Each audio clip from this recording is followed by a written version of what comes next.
President David Mabuza has confirmed that he has tendered his resignation to President Cyril Ramaphosa. Now, there's been some speculation about Mabuza's resignation. However, the presidency has refused to comment on the matter. Speaking at his brother's funeral in Mpumalanga yesterday, Mabuza said it was only logical that he stepped down as the country's second-in-command to make way for Paul Mashatile. Well, to discuss this development further, we're joined by political analyst Professor Sethulego Matebesi. Prof, thank you so much for joining us on our platform this morning. The comment that we're hearing often in reaction to this latest news is that, the writing has always been on the wall, that once Paul Mashatile was elected as the ANC's deputy president, it was only a matter of time for him to enter the union buildings in that capacity as well. What do you say to the latest developments? No, well, I would also, good morning, and good morning to the viewers. I would also want to jump onto that bandwagon to say, yes, the writing has been on the wall, but not many expected him to resign. But normally, under such circumstances, there's a lot of horse trading behind the scenes. There might have been advisors who would advise him to say you are fully aware of how the ANC works. The very same President Cyril Ramaphosa came into power in this very same way. After he has been elected, there's been a lot of pressure on the former President Jacob Zuma to relinquish his position.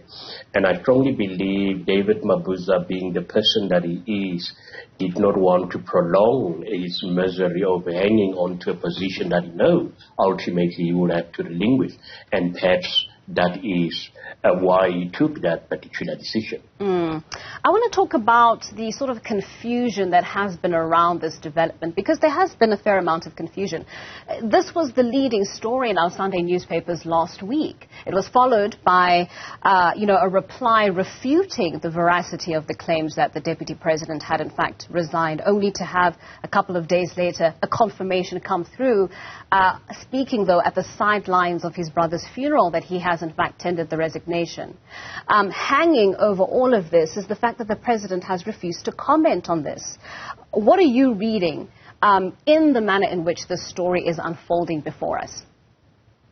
No, it's a sheer political case once again. For me, it's a typical political scenario where the powers that be do not want to accede to giving almost like power to the media and whoever leak this particular information. I think there was a decision that had been taken a couple of weeks ago. He might have tendered his resignation even before the presidency might have been aware.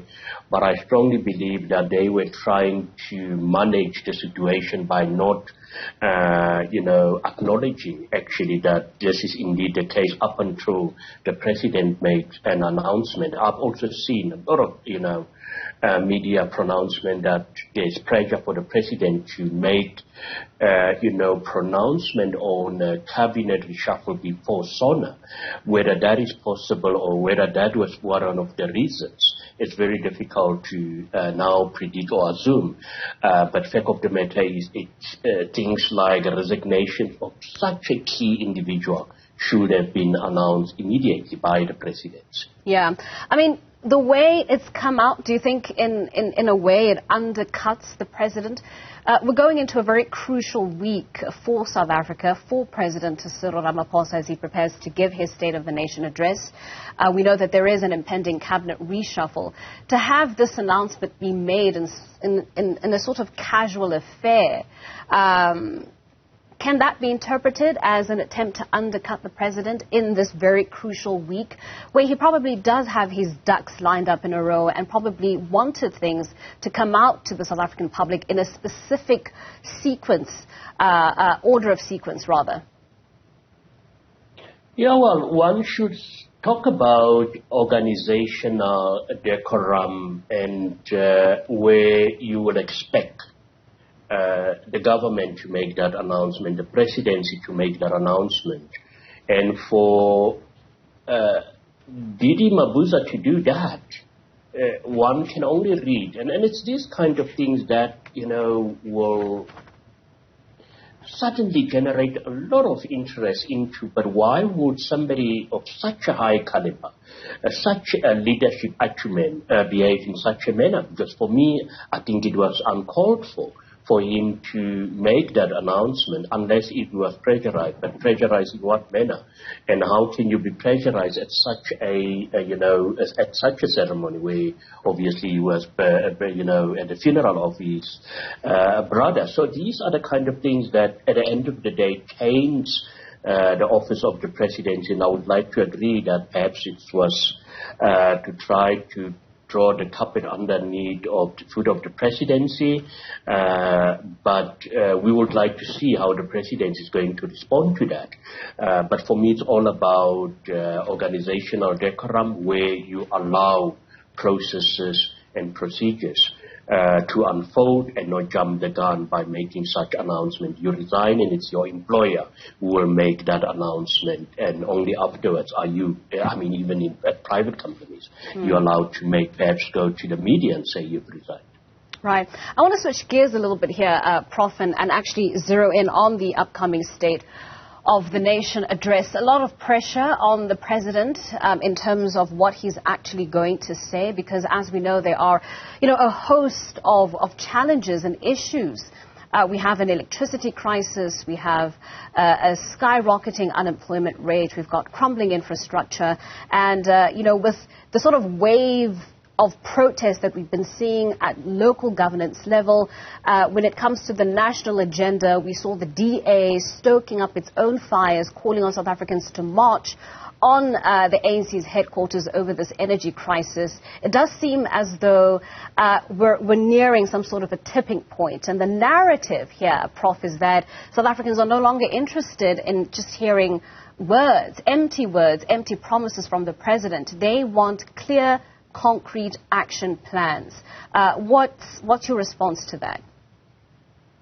Well, the challenges that South Africans are facing will not change and has not changed over the past 20 years. The issue of poor management at local government level, the issues of infrastructure collapsing all over, potholes throughout South Africa, high unemployment, some of the issues that you've mentioned will remain forever. But what for me has been very disappointing, for somebody that I've got the greatest respect, and I've been very, very consistent on this one, great respect for President Cyril Ramaphosa, his leadership acumen and everything. But he made a bold statement that one of the key challenges that South Africans are facing, it's definitely this load shedding problem, energy provision.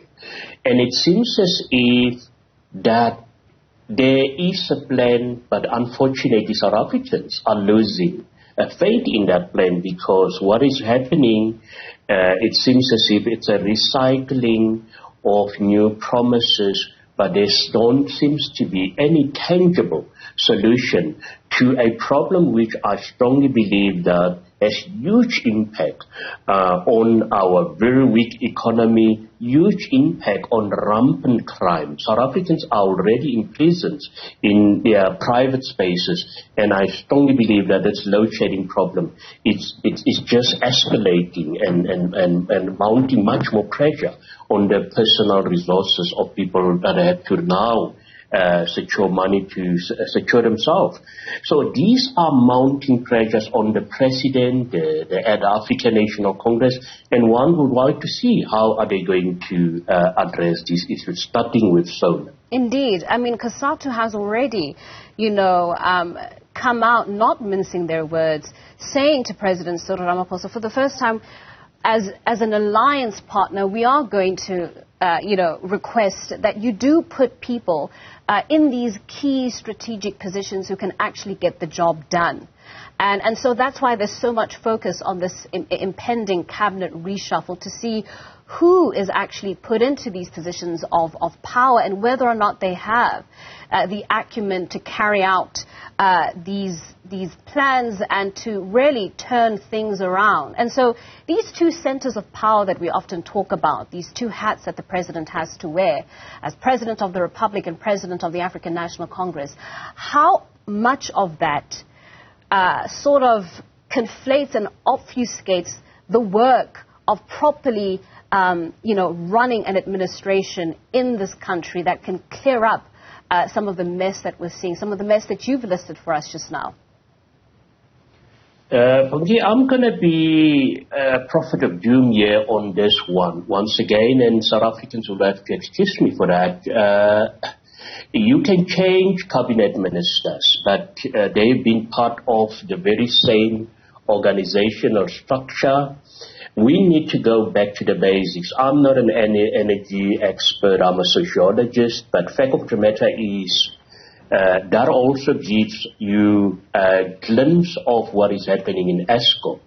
Why can't each accountable entity be held accountable, progress report, put people, whether they are white, blue, red, and what, where are, and I strongly believe that South Africans do have very highly skilled people who can get into ESCOM, try and help ESCOM out of this situation. So for us, whether it is at municipal level, anyway, we do have capable people, but the problem is those capable people have been sidelined because the priority still seems to be politics of the stomach. And as long as that is part of our political edifice, we are bound to see recycling, these problems being forever present, and not only ESCOM, unemployment, and many other challenges that we're facing in this, what I would call a very glorious country of us with huge potential. And it seems as if somewhere along the round, the president himself is also, finding it very difficult to deal with some of these things. And it's good when the alliance partners are also coming out and to criticize and to appraise around these issues. It's not that you are anti, but these are the lived experiences of many South Africans, and they will determine how they will respond to situations like this in future. Indeed, very insightful, Prof. Thank you so much. We'll leave it there for now. Up next...